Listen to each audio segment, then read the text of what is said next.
कुछ भी नहीं है, रोड भी बंद करेंगे। हम कोई रोड बंद नहीं करेंगे, कुछ भी नहीं करेंगे। हम लोग अंदर से जाएंगे। अस्सलाम वालेकुम। आज इमरान खान की कॉल है और आज पूरे रावलपिंडी ने निकल कर ये साबित करना है कि आप इमरान खान के साथ खड़े हैं। अगर आप इमरान खान को रिहा होता हुआ देखना चाहते, अगर आप लोग इमरान खान को जेल की सलाखों से बाहर देखना चाहते हैं तो निकलिए इमरान खान के लिए, निकलिए पाकिस्तान के लिए, निकलिए अपने उस मैंडेट के लिए कि जिसको चोरी किया गया है। इमरान खान ने कहा था कि अगर मुझे कुछ होता है और अगर मैं जेल में डाल दिया जाता हूं तो मेरी कौम मेरे लिए इंसाफ मांगेगी।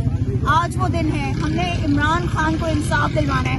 निकलिए इमरान खान के लिए। पाकिस्तान जिंदाबाद, पाकिस्तान जिंदाबाद। कौन बचाएगा पाकिस्तान? इमरान खान, इमरान खान। कौन बचाएगा पाकिस्तान? इमरान खान, इमरान खान। खुश दिली दा सवाल बेबे मिस्टर बास नवाब we back again धूप तेरा वैलियां दे लाने वर्गा रंग तेरा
आजादी